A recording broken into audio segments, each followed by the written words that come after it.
The elected Democrat is doing what he was put in to do. And it must be, I would think today in Washington. Sorry. I can't hear you, mate.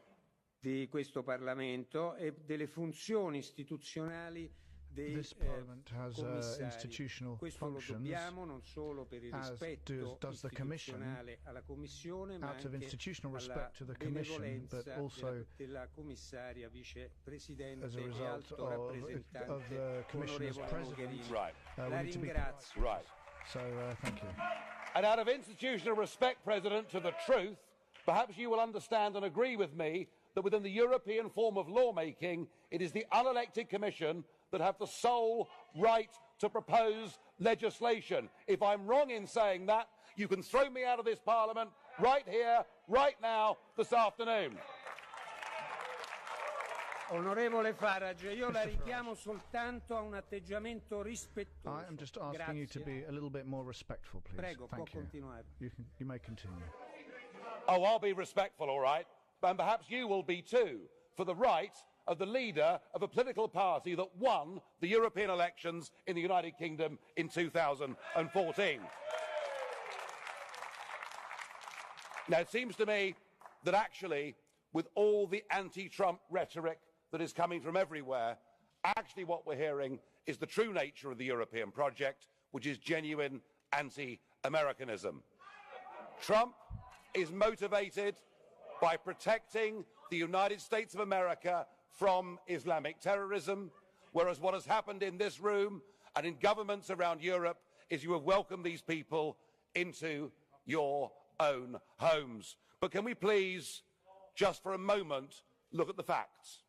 Amongst all the hyperbole and the hysteria, all that Donald Trump has done is taken 7 countries that were identified by President Obama as posing a risk to the USA. Obama already had put in place extreme vetting. What Trump has done is for 90 days to say, let's examine that vetting and see whether it's good enough.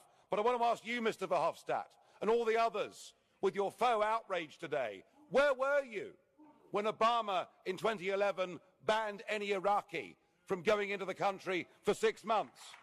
Why do I hear no criticism in this chamber or from the Commission of Saudi Arabia, Kuwait, Bahrain and others who refuse to take a single, not one, refugee or displaced person from Syria?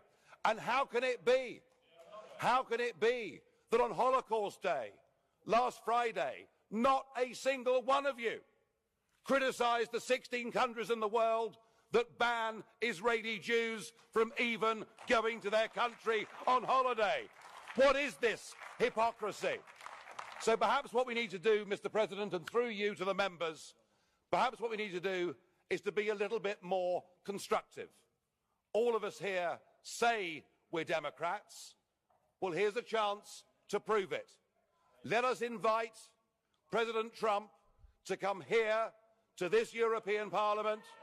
I'm sure as Democrats you'd all agree that what we need to do is to have an open dialogue with the newly elected, most powerful man in the world. And if you throw that rejection back in my face, then you prove yourself to be the anti-democratic zealots that I always thought you were.